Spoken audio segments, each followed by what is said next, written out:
국가가 집행 발행을 이렇게 남발을 하게 되면은 이거 파산할 수도 있다라고 하셨고 그 대표적인 나라가 프랑스다라는 네. 말씀해 주셨거든요. 그러니까 대부분의 유럽 국가들은 한두 번씩 다 파산 뭐 위기까지 가든지 실제로 네. 파산했던지 이런 이제 상황을 겪었는데요. 네. 오늘 말씀드릴 건 이제 그중에서 프랑스 이야기를 좀 해보려고 합니다. 네. 이 프랑스는 뭐 옛날서부터 유럽의 가운데 있어서 많은 전쟁을 치러왔는데 18세기 초반에서도 이제 또 전쟁을 하고 있었어요. 네. 그래서 이때는 스페인 왕이 누가 돼야 되느냐를 놓고 이제 전쟁을 하고 있었는데 10년 넘게 전쟁을 하다 보니까 당연히 이제 엄청난 돈이 들어가겠죠. 무기도 사야 되고, 그렇죠. 예, 군인들 먹이고 재우고, 예, 해야 되다 보니까.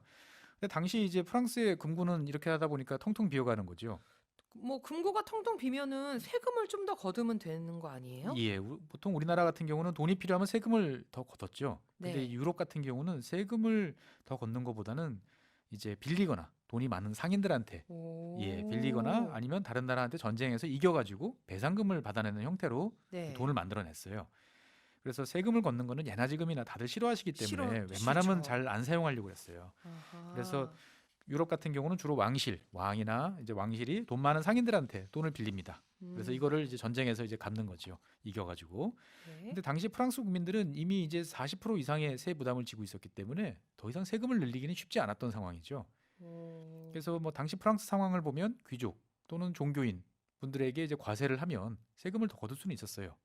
근데 이분들은 원래부터 세금을 안 내시던 분들이다 보니까 네. 어, 반발이 또 있을 것 같기도 하고. 그러면은 네. 돈 나올 구멍이 이제 없는 거죠. 그러니까요. 그러면 예. 이 프랑스가 그때 당시 재정을 늘리긴 늘려야 되는데 어떤 식으로 재정을 늘려 나갔어요? 이때 이제 루이 15세였는데요. 이때 이제 우리 요즘으로 말하면 재무부 장관으로 존 로우라는 사람이 임명이 됐습니다. 이름을 보면 영국 사람인가 싶은 생각이 드는데 이제 네. 스코틀랜드 사람이에요. 이 스코틀랜드 사람들은 모험심도 좋고 머리 좋은 분도 많아가지고 네. 역사적으로 여러 흔적을 많이 남겼는데 이분들은 이 존 로우라는 분 역시 이제 그 숫자 계산이 아주 밝은 이제 이런 사람이었어요. 근데 이분은 평소에 어떤 생각을 했냐면 국가가 금, 은에 얽매이지 말고 지폐를 발행하면 문제를 해결할 수 있다라고 주장을 하고 있었어요. 그러니까 종이돈을 찍어내라. 그렇습니다. 아, 그래서 근데 종이돈을 찍어내면 사람들이 믿지 않겠죠. 없던 돈이 갑자기 이게 돈이다 하면 그렇죠. 못 믿죠. 네, 그래서 당시 지폐라는 거는 원래 이제 내가 이 지폐를 들고 은행에 가면 금 또는 은 아니면 그에 상응하는 무엇인가를 내준다라는 증거였기 때문에 뭔가 담보가 있었어야 돼요. 그렇겠네요. 네, 이 지폐는 무엇 담보로 해서 발행됐으니까 안전합니다라고 사람들한테 믿음을 줘야 되는 거죠. 네. 근데 당시 당연히 프랑스에서는 금과 은이 부족할 수밖에 없는 상황이었죠. 네. 그래서 뭐가 있을까라고 고민을 하다가 사람들이 믿어줄 수 있는 담보를 이 존 로라는 분이 개발했어요. 금과 은에 상응하는 담보요? 네, 이거 궁금하네요. 철광석? 철광석 뭐 뭐지? 그런 거보다도 더 매력적인 거였어요. 뭐예요? 당시 프랑스 식민지 가운데 한 곳이 지금 미국 남부에 해당하는 루이지애나라는 곳이 있었어요. 네. 루이지애나. 미국 지도를 뭐 아시는 분은 아시겠지만 루이지애나라는 명칭 자체가 루이 14세, 15세랑 무슨 연관이 있는 거 아니야? 이렇게 생각이 들겠죠. 그렇구나. 이 루이지애나라는 명칭 자체가 루이의 땅이라는 말이에요. 그러니까 프랑스 어. 땅이라는 이야기겠죠, 보면은. 네. 그래서 지금 루이지애나를 미국 지도에서 찾아보면 이제 조그마한 한 주지만 사실 프랑스가 가지고 있던 루이지애나는 지금 미시시피 강을 따라 가지고 미국 중서부를 거의 다 차지하는 어마어마하게 큰 땅이었습니다. 와. 이만큼 사실 프랑스도 자기네 루이지애나 땅이 얼마나 큰지 몰랐어요, 이때. 아, 그랬어요? 예. 어. 근데 이제 어쨌거나 이 프랑스는 루이지애나는 커다란 식민지를 가지고 있었으니까 여기랑 본국인 이제 프랑스 간에 여러 가지 무역이 있겠죠. 네. 물건을 사고 팔고 해야 되는데 존 노는 여기서 이제 아이디어를 떠올립니다. 이런 무역을 국가가 독점하도록 하는 거죠.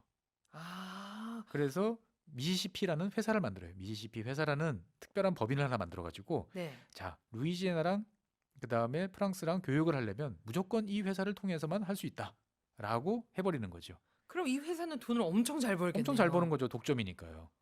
그래서 이 회사 주식은 그러면 사람들에게 매우 인기가 좋겠죠.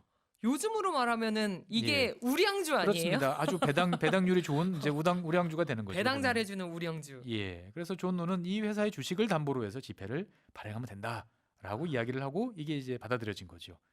당장 금고에 돈이 있는 건 아니에요. 금과 은이 있는 건 아니지만 네. 자, 우리가 그동안에 쭉 보니까 매년 이만큼 돈을 벌어오더라. 그러니까 앞으로 돈을 계속 잘 벌어오도록 법으로까지 보장을 해줬으니까 네. 걱정하지 말고 지폐를 쓰세요라고 사람들한테 이야기를 합니다. 그러니까 사람들이 생각해 보니까 맞는 것 같아요. 그래서 1719년에 이 미시시피 회사 주식이 3,000 리브르였는데 1년 후에 10,000 리브르까지 상승했어요. 야, 예, 인기가 좋은 거죠. 그러니까 진짜 당연히 인기가 많았구나. 이 회사 주식을 담보로 지폐를 찍어내도 사람들이 믿을만 하겠죠. 오, 예. 그러네요. 그러니까 지폐도 많이 찍어내고 잘 돌아가고 다 좋았는데 문제는 뭐냐면 적당히 찍어냈어야 되는데 이게 잘 돌아간다고 너무 아유, 많이 찍은 거죠. 욕심을 많이 낸. 욕심이 또 화를 불렀구나. 네. 그래서 사람들이 어느 순간 이렇게 보니까 야, 나도 들고 있는데 너도 들고 있어? 정말 모두가 모두가 다 들고 있네? 나 100개 들고 있는데 너 10,000개 들고 있네. 네. 이러면은 우리가 불안하잖아요. 좀 불안하죠. 이제 보면은 네. 야, 쟤는 나보다 돈이 없는 것 같은데 저 똑같은 걸 들고 있으면 네. 이게 내가 생각했던 가치보다 되게 낮은 거 아닌가? 이런 생각이 들겠죠, 보면. 그럼 이제 팔아야죠. 그렇죠. 팔아야죠. 그리고 이제 회사 주식도 야, 이거 뭔가 좀 불안한데 이런 생각이 드는 거고.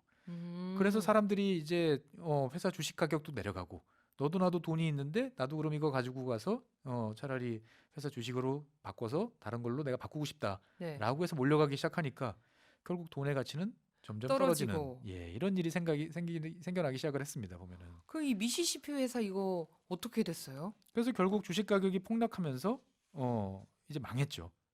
그러면은 정말 휴지 조각 된 그렇죠. 거예요? 이 지폐의 가치도 이제 바닥을 치게 됐고 결국 휴지 조각이 된 거죠. 그래서 이 사람들이 어떻게 되겠어요? 당연히 이제 분노하고 막 난리가 나는 났겠죠, 보면. 난 가만히 못 있지 나라면은. 그렇습니다. 그래서 이제 당시에 이제 프랑스도 이제 조용히 이거는 우리 왕께서 직접 지시한 게 아니고 이 존 로라는 친구가 왕을 속여서 가머니설로 속여서 이렇게 한 거니까 이 친구 잘못이다라고 은근 떠밀어 버리는 거죠. 그러네요. 꼬리 자르기 했네. 네. 그래서 이 존 로는 피해자들이 이제 막 복수를 하러 다가오니까 여장을 하고 여자로 변장을 해서 네. 지금 이탈리아의 베니스로 이제 도망을 가게 됩니다. 그래서 목숨은 이제 구제하게 되는 이제 그렇게 아하. 되는데 뭐 결과적으로 보면 국민들은 큰 피해를 보게 됐죠. 그러네요. 프랑스 국민들 이 큰 손해 본 거 이거 어떻게 해요? 예. 그래서 일단은 뭐 손해를 봤으니까 당시로서는 뭐 어쩔 방법이 없고 네. 그래서 결심을 합니다. 프랑스 국민들이. 이제 앞으로는 금과 은이 아닌 이 종이 쪼가리로 만든 지폐라는 놈들은 믿지 않겠다. 믿지 않겠다. 신뢰를 이제 상실해 버린 거죠. 프랑스 국민들한테 지폐라는 존재는. 그렇군요. 예. 그럼 이게 자꾸 어쨌든 손해는 손해대로 봤는데 하루하루 생활은 또 해나가야 되잖아요. 생활은 또 해놔야 되고요. 이게 계속 더 궁핍의 연속이 되겠네요. 그렇습니다. 국민들도 어려워지고 또 한편으로는 이제 이렇게 미시시피 회사 주식을 담보로 해서 돈을 발행함으로써 잠시 위기를 벗어났던 프랑스 국가 자체도 이제 네. 위기를 맞이하게 돼요. 왜냐하면 아, 온 세상이 다 알아버린 거예요. 아, 프랑스란 나라가 별로 돈이 없구나. 그리고 저 나라에 돈을 빌려주면 야, 돈 받을지도 모르겠다. 라고 하다 보니까 이를테면 영국에 빌려주는 것보다 프랑스에 빌려줄 때 더 높은 이자를 요구하게 될 수밖에 없죠. 신뢰가 우리가 또 그렇습니다. 신용도가 신용도가. 낮을수록 우리도 이자 많이 내는 것처럼. 예. 그래서 결국 프랑스는 이제 경쟁국인 영국에 비해서 더 비싸게 돈을 빌려올 수밖에 없고 또 많이 빌려올 수도 없었고 아하. 이게 계속되면서 이자 부담이 점점 커져요. 예나 그래서- 지금이나 예, 신용이 비슷합니다. 낮으면은 고생하는 거죠. 한도도 적고 이자는 비싸고 네. 그랬구나. 많은 분들이 옛날부터도. 지금 체감하고 계신 일들이 몇백 년 전에도 똑같이 똑같이. 벌어지고 있었던 거죠. 네.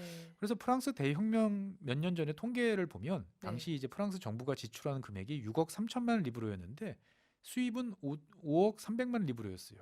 그러니까 아. 얼핏 생각해봐도 한 1억 리브로 이상이 이제 계속 적자. 적자는 거죠. 근데 그 지출을 6억 넘게 하는데 도대체 뭘 이렇게 많이 쓰나 하고 들여다보면 이자 비용이 3억 2천만 리브로예요. 아이고. 그러니까 정부 예산의 절반이 이자로 나가는 거예요. 야, 내가 이 과거에 프랑스 걱정을 내가 할 때가 아닌데 정말.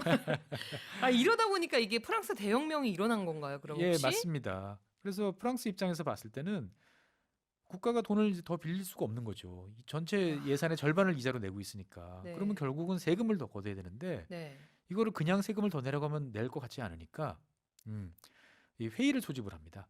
당시 프랑스는 이제 신분제 사회라서 카톨릭 성직자인 1신분, 그다음에 귀족들인 2신분, 그다음에 평민인 3신분으로 나눠져 있었는데 네네.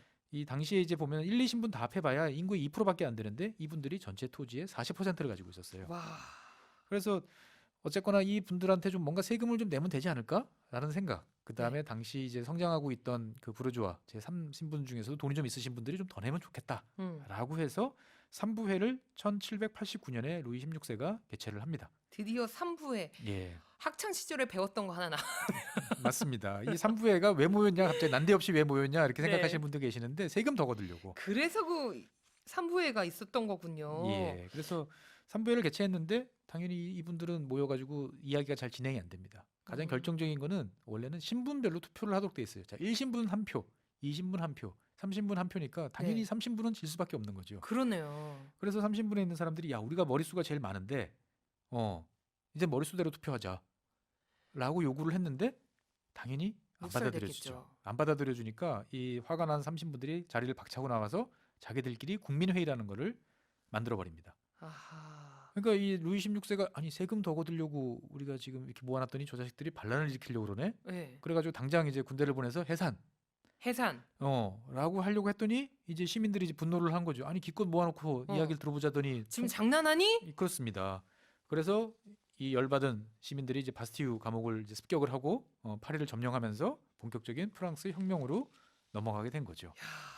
이게 돈, 그다음에 뭐 국가의 채무, 네, 여기서 프랑스 혁명까지 넘어오는군요. 그렇습니다. 결국은 돈 문제가 프랑스 혁명을 갖고 왔다라고 보시면 되겠습니다. 이희경의 5천만의 생활 경제.